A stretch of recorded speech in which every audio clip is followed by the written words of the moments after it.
Guten Tag, we're now in Berlin for a night after traveling 439 kilometers by bus and ferry from Copenhagen. We'll be resting to take a city tour of Berlin in the morning.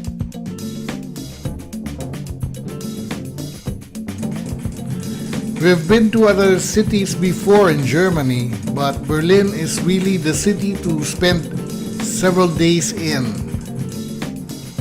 The major museums and landmarks are in Berlin.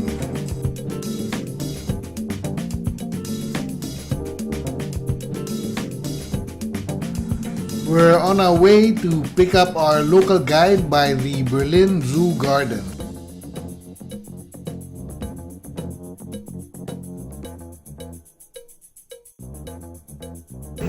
Passengers who are on this city tour, please remain seated. Those of you who are not, you will leave us here for your... Good morning, ladies and gentlemen. Welcome to Berlin, which is going to be my pleasure to show you. My name is Christopher, and the Berlin Zoo is a gorgeous zoo. Before the war, we had about 4,000 animals there. After the war, only 98 were left because the Russians shot most of the animals. And to the left is the Europa Center. It's a shopping center. Within a shopping center, it's 22 stories high, and on top is the Mercedes star being revolved for some unknown reason by a Volkswagen motor. And to the left in the center of the road, the sculpture is meant to represent a broken chain, but we've nicknamed it indigestion. And in front of you to the left in the center of the road is Wittenbergplatz, the first underground station to be built in Berlin. In front of it is the list of the concentration camps under the heading Places of Horror, which should never be forgotten.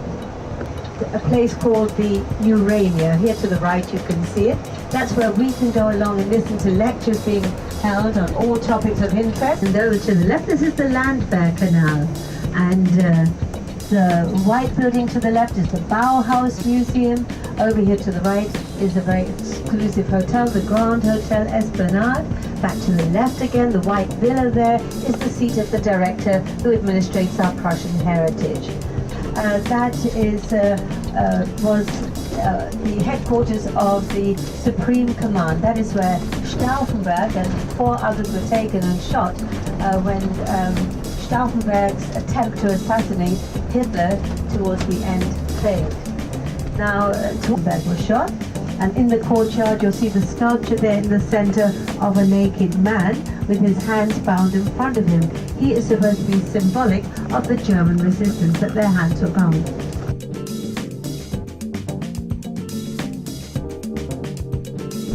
Now here to the left, this is the Philharmonic Hall, and connected to it is the Chamber Music Hall.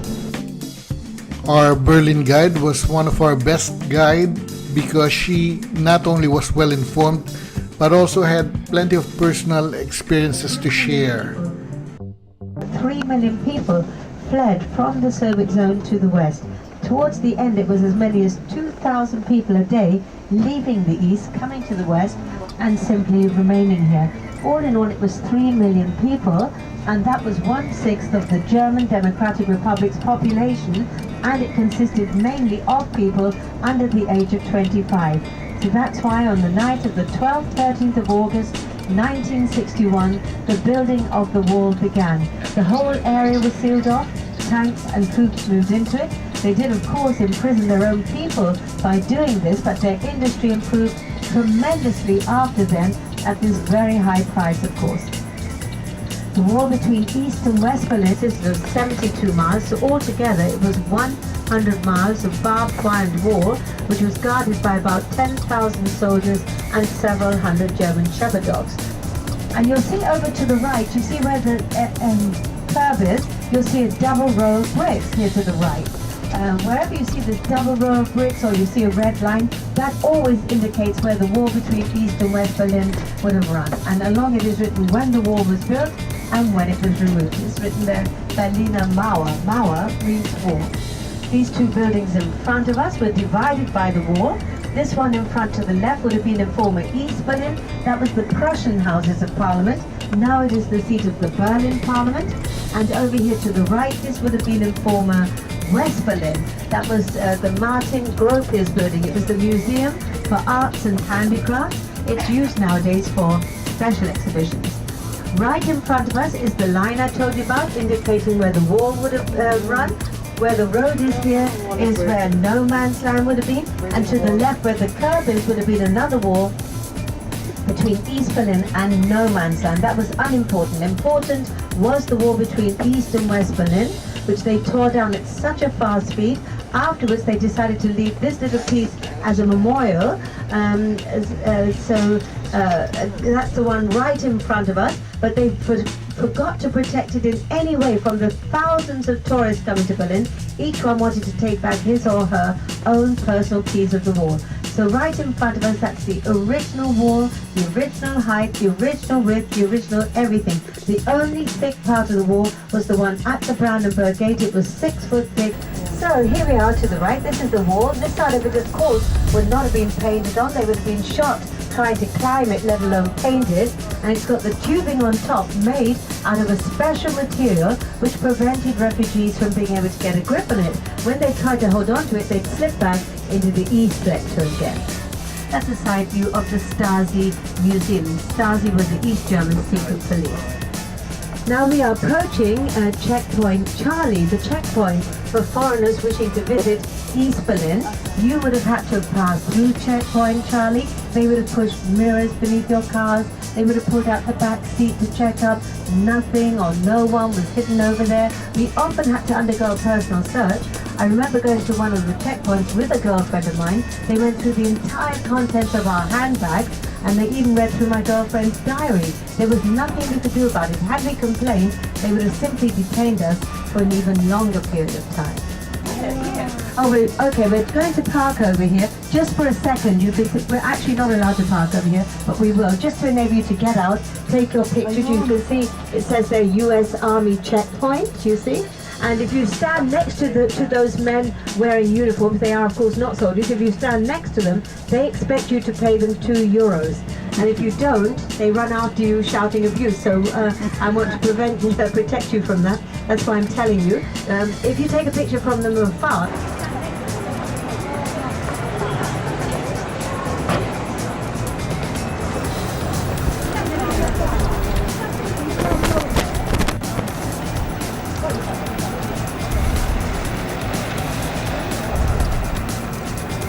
Americans who had a cabin there, the British, the French, as well as the West Berlin police, all had their cabins over here. So we're turning now, and this will lead us into former East Berlin. Here to the right, you'll be able to see a picture of President Kennedy over there, and then there's one of Khrushchev, and there you can see tanks facing one another over here, which was a very, very serious situation. And you would have had to have driven through here. You would have driven to the left, driven alongside a wall, I mean, and at one end of the wall, there would have been a gap. You would have driven through that, and behind that would have been another wall, and the gap would have been at the opposite end, and you would have driven through that, and behind that would have been a third wall, and again the gap here. The gap would have here. The gap would have been at the opposite end, forcing everyone to drive in this zigzag fashion to prevent them from turning their cars into tanks and breaking through there. Now in front to the left where those apartments are, that's where Hitler's bunker used to be. And the East Germans blew up the main part of the bunker to make room for these apartments. The rest of the bunker was intact, and for years on end they were discussing what to do about it. You know, on the one hand, everybody was fascinated by it. On the other hand, nobody wanted to turn it into a shrine for Hitler. But now it has been removed. And then after the war, the Soviets went in search of the bunker. They didn't know where it was. So they got hold of a German soldier, and having tortured him, he then revealed the whereabouts perfectly with the remains they found. So they placed everything into an ammunition box, and they wanted to head back towards Moscow. But every time they would camp overnight, they would bury this ammunition box. And by the time they got to Magdeburg, which was in East Germany, they seemed to have got fed up, and they simply left it there. But they did take Hitler's skull with them back to Moscow. And in the 70s, they went back to Magdeburg, which is in East Germany, and everything that was left there, they blew up. So there's nothing left over there any longer. Now there were several entrances to the bunker. Over here to the right was one of the main entrances. As you can see, there's absolutely no signs of it whatsoever now. It's been turned into a parking lot. They've given it a very low profile because they do not want neo-Nazis from all over the world heading in this direction. The American architect Peter Eisenman, and it consists of 2,711 of these concrete blocks. The number is of no significance. It just fit in to what the architect wanted to have done. And it's not on one level, it goes down and goes up. It's supposed to give you the feeling of being closed in and frightened, you know, and all these emotions do give one this when one goes there. Please, just long enough to get out, take your pictures. Now, you know, the architect Peter Eisenman, he's an American architect, he's also Jewish, and he wanted this to be part of Berlin life. He didn't care whether people stood on the concrete blocks or sat on them, but the Jewish community did. He didn't care whether or not it was sprayed with graffiti, but the Jewish community did. You know, beneath the memorial, they have what they call the information rooms, and there they tell one what happened at the time of the Holocaust, and they deal with the fate of several families at the American embassy. And it was just rebuilt again about 6 years ago now. It took so long to rebuild because for security reasons the Americans wanted to have this entire area, including the Brandenburg Gate, which is further down there to the left beside it. They wanted it all sealed off. Well, you can imagine what an uproar that caused because the Brandenburg Gate is the symbol of Berlin. But then they came to such a nice arrangement. That building is so secure, that embassy is so secure, there's not a lot of need for a lot of security outside because the building itself is so secure. It's bulletproof, but I read somewhere it's also supposed to be rocket-proof. And down here to the left is the British Embassy, all sealed off also for security reasons. Normally we could turn left here and we'd be on our other main street, Unter den Linden, but as I said, it's all blocked off. We have to take another way around. And Queen Elizabeth, you know, came to the opening ceremony of the British Embassy in Berlin, which was quite an honor because she'd never done that anywhere in the world afterwards, which means they must be perfectly all right because many of the newer buildings had to be torn down because they were full of asbestos. And you know, Berlin is known as being the green city. However, this half was not very green. That's why they're trying to rectify that now by planting all these trees along here and all over the former East. These are the linden trees you'll see over here. There it is, Galerie Lafayette. And the red brick building in front to the left is a restaurant called Burkhardt. It's very popular with the stars. And it's right beside the Regent Hotel. That's the whitish building here to the left. That's where many of the stars stay, including Tom Cruise when he was shooting the film about Stauffenberg called Valkyra. And to the right is one of the loveliest squares in Europe, designed by Frederick the Great with the Piazza del Popolo in Romanburg. It's called the Gendarmenmarkt. And the first gorgeous building you're about to see over to the right is the French Dome, and sandwiched is the German Dome. And sandwiched in between the two domes is the Schauspielhaus or theatre, designed also by a great architect called Schinkel. This whole square was bombed during the war. When they restored it after the war, the East Germans turned the French Dome into a restaurant on the first floor. So it was no longer a place of worship, it was a restaurant. The Schauspielhaus or theatre is used nowadays not for plays but for concerts. And the German Dome in front to the right, the exhibition which used to be inside the Reichstag, the Houses of Parliament, called Questions on German History, has been placed inside this building. And right in front of us to the right is the Berlin Hilton.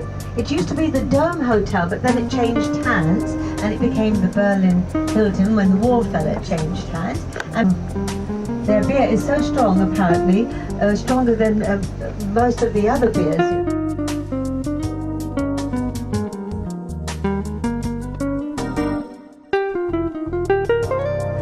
Because this area is called Stadtmitte, which means city centre, and so you can't get more central than that.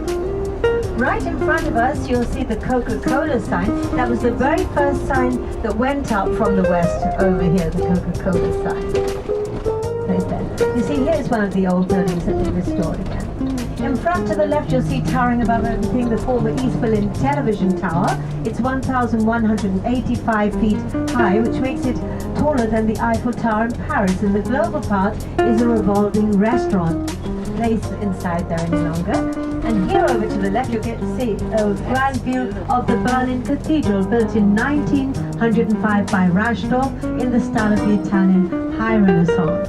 But President Kennedy ended one of his most famous speeches there with the words, "Ich bin ein Berliner," which means I am a Berliner.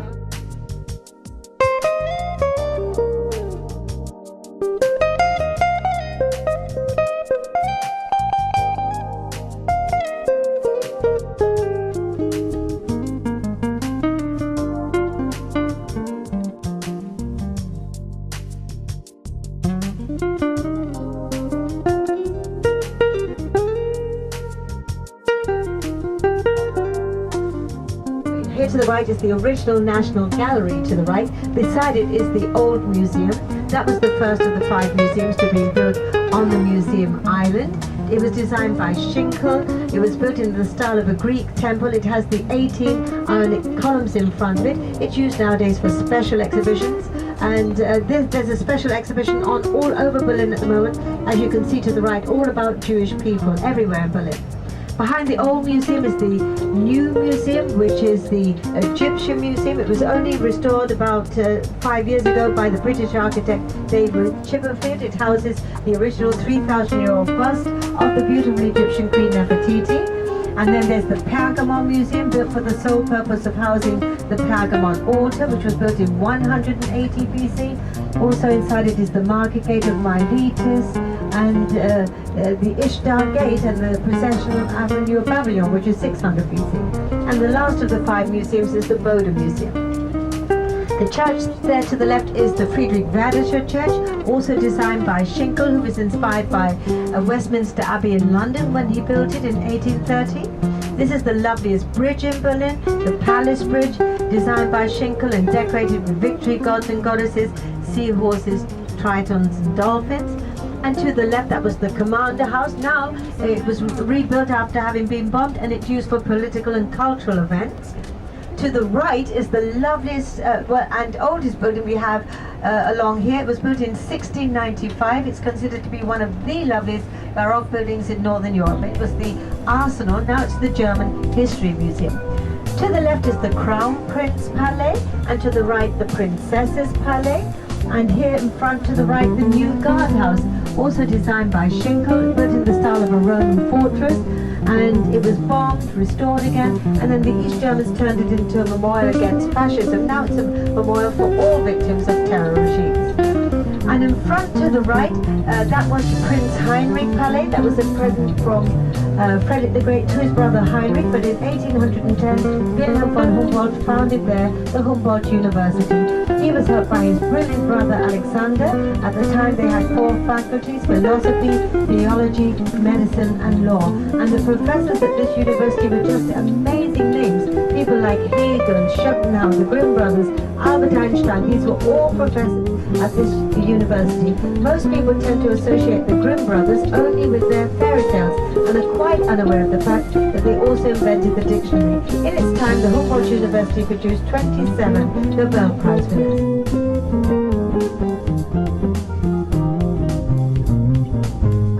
Protestant Berlin. It was built in 1774. Now it's the Diocese of the Berlin Bishop. To the left, a beautiful equestrian statue of Frederick the Great. And also over to the left, that's the old Palais, where the columns are. Over to the left, that's where the Emperor had his offices. To the right is the State Library, one of the largest libraries in the world, with about 6.5 million volumes inside.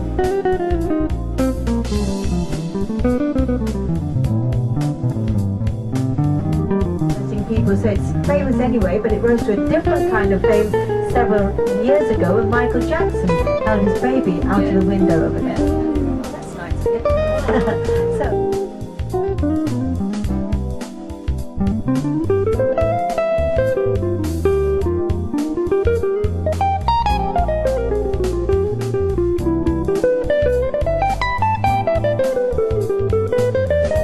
That stands for Deutsche Bahn, that means German rail. That's the world's most modern station. It was built in time for the World Cup in football when it was held in Germany in the year 2006. Everyone was so eager to when a drunken 17-year-old German boy spoiled everything by stabbing 37 people. And that not being bad enough, one of the earlier ones he'd stabbed had AIDS. Nicknamed the washing machine.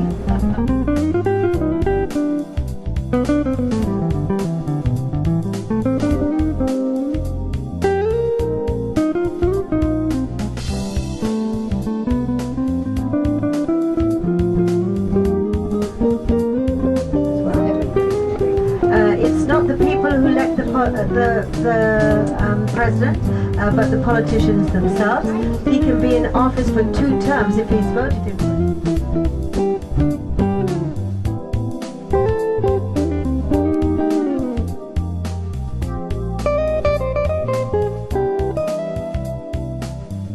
And this street today is called the Street of the 17th of June. It's been named after the 17th of June, 1953. In front of us to the far left is a statue of the first Prussian king, Friedrich I.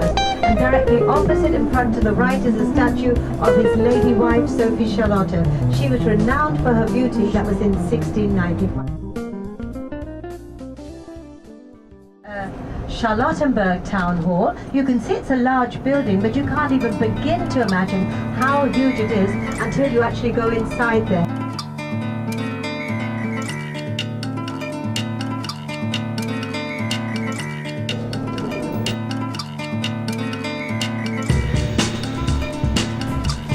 After that enlightening city tour of Berlin with an equally interesting guide, we're on our way to Poznan in Poland. Poznan is among the oldest and largest cities in Poland. It is an important academic site with about 130,000 students out of a population of 550,000. This is our first Polish stop in the 250-kilometer trip from Berlin.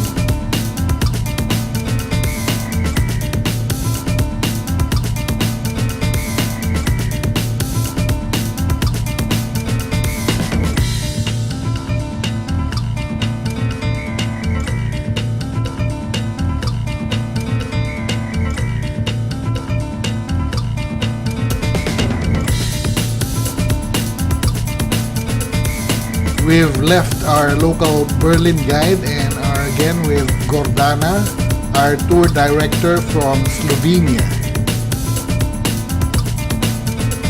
As we reflect on the short time we spent in the city of Berlin, it's apparent how much more there is to see there and how another week would be nice. As Gordana said in the beginning, the city is always growing. There's always something new. It is always changing in many different ways.